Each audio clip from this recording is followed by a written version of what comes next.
Palestinian protesters have clashed with Israeli forces over the introduction of new security measures at a holy site in East Jerusalem. It follows a week of escalating tensions in the region with mass prayer protests and several violent incidents. Metal detectors were installed at the site, known as Haram al-Sharif to Muslims and the Temple Mount to Jews, over a week ago. The move came after Arab gunmen opened fire from the shrine, killing 2 Israeli policemen. In Bethlehem, dozens of Palestinians prayed behind models they'd made of the metal detectors. They later set the models on fire. After the protest, Palestinians hurled stones at the Israeli forces, who responded by dispersing the protest. Israel's security cabinet has met to review the security measures, but says they're necessary to prevent more attacks. On Sunday morning, new smart security cameras were installed aimed at detecting weapons carried by visitors who enter the site. Palestinians have already announced their opposition to the installation of security cameras, and Palestinian Authority President Mahmoud Abbas announced he is halting all security cooperation with Israel for the first time since his assumption of office until all metal detectors be removed from the Temple Mount area. Tensions are quickly rising all over the Muslim world over newly installed security measures at the Temple Mount following a shooting attack earlier this month that left 2 Israeli police officers dead. Last night, a 17-year-old Jordanian attacked a guard at the Israeli embassy in Jordan. Reportedly, Mohammed Jawada had been hired to carry out some carpentry work in the embassy building, but when he entered, he stabbed an Israeli guard with a screwdriver. Jawada's father is calling him a martyr for Allah after he was shot dead by security forces. The guard is the deputy director of security at the embassy, and he's being treated in a Jordanian hospital. But the story doesn't end there. He's now being held by Jordanian officials for questioning in the ongoing investigation. The Israeli Foreign Ministry points out that he has diplomatic immunity and should then be free to leave, and Israeli Prime Minister Benjamin Netanyahu has been in contact with both the guard and the head of the embassy to keep tabs on the matter. Jordanian forces surrounded the embassy following the attack, using tear gas to disperse rioters who had gathered. This is not the only place where Temple Mount tensions have led to violence. On Thursday, members of a Turkish fascist group with ties to Turkish President Erdogan attacked a synagogue in Istanbul, throwing rocks at its windows and threatening to put the synagogue under siege. In response, Israel has closed all embassies and consulates in Turkey. Israel conducting raids and deploying extra troops in the occupied West Bank after at least 7 Israelis and Palestinians were killed in the worst violence between the two sides in years. The UN Security Council now poised for an emergency session on Monday as a rare joint statement from Russia, the US, European Union, and UN called on both factions to show restraint. The Arab League is now also getting ready to hold an emergency meeting of their own over the crisis at Jerusalem's Temple Mount. The meeting is currently set for Thursday and was called for by Jordanian Foreign Minister Ayman Safadi. Safadi tweeted that he had discussed the issue with the foreign ministers of Norway, Germany, France, and Sweden. He then called for the metal detectors at the Temple Mount to be removed, as well as the historic status quo respected, in order to restore calm to Al-Aqsa. Most of the Muslim world claims to see added security measures as a threat. The Arab League yesterday accused Israel of, quote, playing with fire, and that Jerusalem is a red line that no Arab or Muslim will accept violations of. Pope Francis said today that he was alarmed by the recent violence in Jerusalem. In front of faithfuls in St. Peter's Square, the Pope called for dialogue and moderation to help restore peace. Dear brothers and sisters, I am following with trepidation the grave tension and violence of recent days in Jerusalem. I feel the need to express a heartfelt call for moderation and dialogue. I ask you to join me in prayer for the Lord to inspire in all sides proposals for reconciliation and peace. Israeli forces struck a Hamas position in the Gaza Strip with tank fire. That after a rocket was launched from Gaza into Israel overnight. The rocket landing in an open area. No casualties or damages were reported. The launch came less than a day after another rocket was fired from the Gaza Strip towards Israel, also landing in an open space. The U.S. House and Senate have reached a deal on sanctions for Russia, Iran, and North Korea.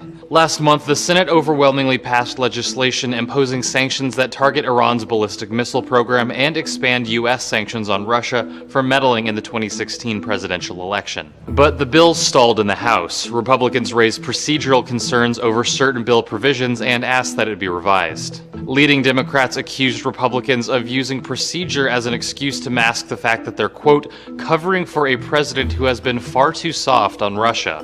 That's because the bill has a provision requiring the president to get congressional approval to eliminate or weaken sanctions on Russia. Now, after weeks of negotiations, during which North Korea's sanctions were added to the legislation, bipartisan lawmakers in the House and Senate have come to an agreement. House Majority Leader Kevin McCarthy said a vote is expected to happen Tuesday. The United States is planning to conduct another test of its anti-missile shield to counter the growing threat from North Korea. The Pentagon could launch a THAAD anti-missile interceptor as early as next weekend from a base off the southern coast of Alaska. The U.S. Coast Guard issued a notice advising seafarers to avoid navigating through waters between that part of Alaska and Hawaii from July 29th to the 31st. The U.S. Missile Defense Agency already conducted a successful test of THAAD earlier this month, and the upcoming test is aimed at better addressing North Korea's growing missile threat. We start with North Korea, where recent satellite imagery shows activity at a shipyard, signaling a potential missile launch, this time from below the water. The latest development comes after the North ignored South Korea's offer for military talks aimed at easing tensions. Seoul has proposed dialogue with the North, urging the regime to halt its provocations, but activity in Pyongyang suggests it has no plans to stop its missile tests. Recent satellite imagery from U.S.-based North Korea monitoring website 38 North shows a Shinpo-class experimental ballistic missile submarine and a submersible test stand barge have been lined up together. New buildings at the shipyard have also been constructed, leading to 38 North's assessments that Pyongyang could be preparing for a submarine-launched ballistic missile launch. The United States has commissioned one of its most advanced aircraft carriers to join its Navy. In a ceremony over the weekend, President Trump said the USS Gerald R. Ford will cause America's enemies to shake with fear. Weighing in at 100,000 tons, the $13 billion warship, named after America's 38th president, can apparently sail for 20 years without needing to refuel. The carrier also has a smaller island that sits further back on the ship to make it easier and quicker to refuel, rearm and relaunch planes. It also has a nuclear power plant designed to allow cruising speeds of more than 30 knots or 55 kilometers an hour. Construction started in 2009 and was to be completed by September 2015 at a cost of just $10.5 billion. The Navy said the delays and budget overruns was because of the ship's advanced technology, including electromagnetic launch systems for jets and drones that will replace steam catapults. President Trump had earlier urged against this as he blamed electromagnetic systems for being too expensive. But he seemed pleased with the finished product as he hailed the Gerald Ford as the pride of the U.S. Navy and American power.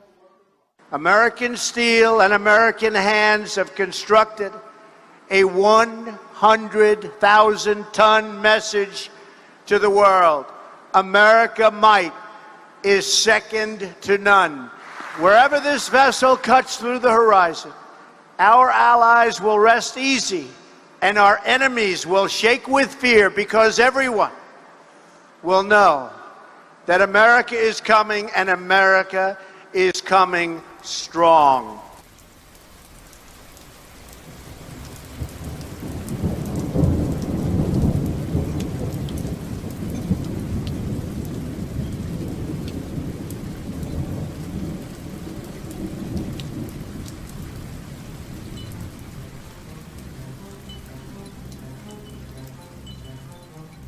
Now, Iran and Iraq have signed an agreement to boost military cooperation. Iran's Tasnim news agency says the deal was signed by Iranian Defense Minister Hossein Dagan and his visiting Iraqi counterpart Afan al-Hayali in Tehran. The two sides agreed to share experiences in the fight against terrorism and extremism and cooperate in border security as well as military training and support.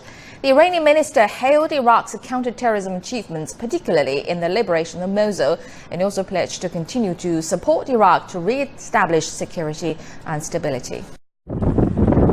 An all-out assault to drive Sunni militants from their last stronghold along the Syria-Lebanon border. Fighters from Lebanon's Shiite militia Hezbollah, backed by the Syrian army, are targeting insurgents from the former al-Nusra Front, which used to be allied with al-Qaeda. The militants have been in control of a mountainous area around Jurud Asal. Hezbollah says its forces have recaptured several strategic points and border crossings. Since the new offensive began on Friday, more than 60 fighters are reported to have been killed, with the majority of the deaths among the Sunni insurgents. A suicide car bombing in Kabul has killed more than 20 people and injured dozens. It happened early this morning in a mainly Shiite neighborhood of the Afghan capital. The Taliban has claimed responsibility. It comes exactly a year after more than 80 people were killed in a suicide attack in Kabul targeting the mainly Shiite Hazara minority. So-called Islamic State said it was behind that blast, its first attack on such a scale in Afghanistan. The latest explosion said to have targeted a bus transporting government employees. Unrelenting violence in Afghanistan has killed more than 1,600 civilians in the first half of this year. Libyan authorities are negotiating with other governments to decide what to do with hundreds of bodies of Islamic State militants stored in freezers in the city of Misrata. They've been shipped here from the coastal city of Sirte, where 7 months ago Libyan forces defeated Islamic State. This man from an organized crime unit in Misrata says there are various nationalities, such as Tunisia, Egypt, Sudan, and North Africa. According to the crime unit, the prosecutor general was in talks with foreign governments over repatriation, and they're awaiting a decision on how to proceed, with foreign governments wary of acknowledging just how many of their citizens left to fight as jihadists. In Tunisia alone, officials say more than 3,000 citizens left to fight in Syria, Iraq, and Libya. Libya now left with a sensitive decision on how and when the bodies will be returned. At least 5 people have been wounded in Switzerland, 2 of them seriously by a man armed with a chainsaw. The attack took place in Schaffhausen near the German border. The small Swiss town was immediately sealed off following the incident as police continued their search for the suspect, who remains on the run. He's been described as bald, around 6 feet tall, with an unkempt appearance. Police have said they are not treating the incident as terror-related. As the European Union seeks a long-term solution to the refugee crisis, tens of thousands of migrants continue to pour into Italy, setting up makeshift camps in cities across the country. Since January, 110,000 immigrants landed in Europe via the Mediterranean. Saddam from Sudan fled to Italy hoping to move north. I tried to ride with the train, but there were policemen. They said that the ones with no ticket should get off the train. The large numbers of refugees have caused large-scale debates in Italy. The enhanced control of stations and trains by police has also brought many setbacks to refugees. Once they've reached Italy, most refugees should also stay here due to the terrible sharing system. Sometimes the Italian government doesn't take their fingerprints and simply sends people onwards to other European countries. Refugees like Saddam are willing to stay in Italy, but Italian police have recently banned the refugee camp from the station, leaving sleep a problem for the refugees. Austria has repeatedly threatened to close its borders with Italy, saying it will send soldiers to block any migrants trying to head north. 8 people were found dead and another 20 are in desperate conditions after Texas authorities responded to what is being called a horrific case of human trafficking. The people were found in the back of a tractor trailer that had no working air conditioning. Temperatures had reached 38 degrees Celsius and did not go below 32 degrees until after 10 p.m. The Walmart employee learned of the immigrants' whereabouts late Saturday night when one person left the truck to ask for water. In addition to the 20 people who were taken to local hospitals, Another 8 are being treated for heat stroke and dehydration. The driver has since been arrested, but authorities have yet to release the name. According to the San Antonio police chief, incidents like these are not isolated, and he urged residents to alert the authorities in the event that they witness people being transported between vehicles. Echoes of the bloody anti-drugs campaign in the Philippines as Indonesian President Joko Widodo instructs police to shoot traffickers. The Southeast Asian country is struggling to contain a narcotics crisis. The new order drawing comparisons between Widodo and Philippine President Rodrigo Duterte, who launched a fierce crackdown about a year ago, leading to the deaths of thousands of alleged drug dealers and users. Widodo hasn't ordered extrajudicial killings like the ones taking place in the Philippines, but he is urging cops to kill traffickers who enter Indonesia and resist arrest. The president has faced international criticism for supporting the execution of drug convicts, including 2 Australian men who are among a number of foreign traffickers killed in recent years. Governments and activists have called on Indonesia to abolish the death penalty, but the country's police chief has echoed Widodo's message, saying he's ordered officers not to hesitate when it comes to using lethal force. Hundreds of people have marched through central Moscow calling for internet freedom. Protesters from various social movements, including the opposition HARASS party, carried posters and chanted slogans against Russia's censorship rules and hardline on what it calls extremist propaganda. Some people also shouted, "Russia without Putin." I came today because I am for freedom of expression and of the internet.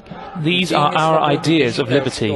We need to be here to keep our liberty. And in our country, the internet is the last place where we can express our personal opinion. I think that the goal is to reduce the education and the access to information of the population. And in these conditions, you can make people believe anything you want, that the nation is the best one, the most intelligent one. In reality, it just becomes stupid. Although the protest was officially sanctioned, several people bearing anti-presidential symbols are said to have been detained. Russian officials dismissed accusations by rights groups and Western governments that authorities are increasing efforts to stifle online dissent. 17 employees of Turkish opposition newspaper Cumhuriyet went on trial today accused of supporting a terrorist group. At the central Istanbul courthouse, a large crowd of supporters let off balloons and called for their release. The case is seen by government critics as a further sign that freedom of expression is under attack. This case is about criminalizing journalism. It's about punishing those who speak out. And if it works here today and this week, they will do it again and again and again. The journalists are facing sentences of up to 43 years. Former chief editor Can Dündar, who is living in Germany, is being tried in absentia. I'm proud of my friends in jail, still resisting and defending the paper and their rights to express themselves and defending the truth. The detentions came amid accusations by opposition parties and human rights groups that Turkey is using the state of emergency imposed following a failed military coup against President Erdogan in July last year to clamp down not only on the alleged coup plotters, but on all government critics. Well, a big change coming to schools in Minnesota. They're putting in place a so-called transgender toolkit, which advises teachers to call students scholars instead of boys and girls, and instead of a prom king and queen, prom ambassadors. Here's the explanation why. They say schools should not assume a student's name or pronoun. When students are referred to by the wrong pronoun by peers or school staff, students may feel intimidated, threatened, harassed, or bullied. Joining us now with his reaction is Minnesota State Representative Tim Miller, who is fighting actively against this particular measure. Representative, thanks for being here this morning. So, first of all, do you believe the rationale given for this, and how are Minnesotans responding to it? Well, thanks for having me this morning, Pete. I really feel like common sense has sort of left the room. And the Department of Education is really focusing on something that is not supported by the people of Minnesota. So what's the agenda here? I mean, are there so many transgender children being bullied in Minnesota that this is a massive problem that they feel like they need to react to? Pete, unfortunately, this has been an agenda that has been going on for about 4, maybe 5 years now in Minnesota, and we're told conflicting things. One time I've said there's only a few kids throughout the entire state of Minnesota, so why is someone like me speaking out against these poor kids? But then when I asked why are we putting together very serious, broad sweeping policy across the state of Minnesota, why are we doing that when there's only a few students? And they say, well, there's students coming up all the time and they're just being bullied, and so we need to put this policy in place. More than 20 million people are under a severe weather alert this morning throughout the Northeast. Flash flood warnings were issued in New York, New Jersey, Pennsylvania, and Washington, D.C. This massive system already hammered the Midwest. It toppled trees, overturned cars, and caused widespread flooding. DeMarco Morgan is in Moline, Illinois, where the water is rising. DeMarco, good morning to you. Good morning to you. As you can see behind me, the Rock River right here is already 2 feet above its flood stage, and it's expected to rise even further. And although the rain may have stopped, officials say their work has just begun. Under clear skies, residents survey the devastation caused by the latest round of severe weather. In Kentucky, homes are found ripped from their foundations. Vehicles swept away in the storm are pulled from water. The rain may have stopped, but in many places, flooding remains a real threat. In Algonquin, Illinois, homeowners race to hold back the rising water. It's got to get done. Not even thinking about it. Nope. No. Further west, aerial footage shows the town of Galena completely submerged after the Galena River overflowed. In Wisconsin, where a state of emergency has been declared, the town of Darlington sits empty. All roads leading into town have been closed. When you get the river going up, I mean, all you can really do is watch it go up. There's not a whole lot you can do to stop it. Italian authorities have ordered a halt to pumping water out of a lake near Rome following a prolonged drought. Asia, the utility firm which runs Rome's water system, has said that 2 years of lower than average rainfall have dramatically reduced water levels in reservoirs feeding the city. For months, weeks, the water level is falling. Now this drop has reached a dramatic percentage, dangerous to the lake itself. So we took this measure that will come into operation in 7 days' time.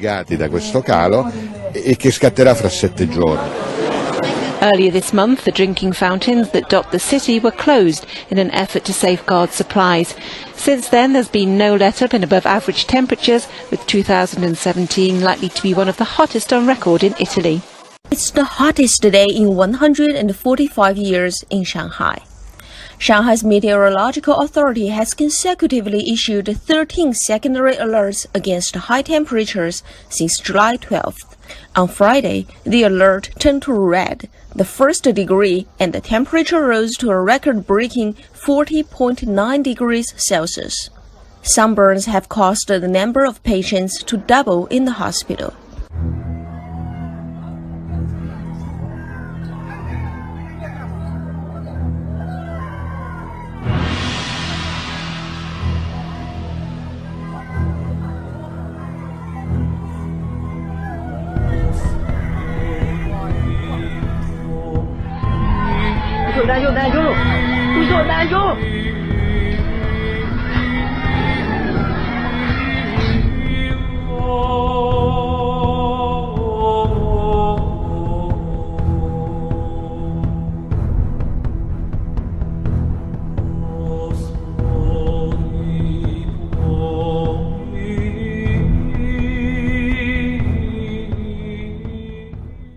In northeast China's Jilin province, where a magnitude 4.9 earthquake has been felt. The quake measured at a depth of 12 kilometers beneath the Earth's surface and had an epicenter 14 kilometers from the city of Songyuan.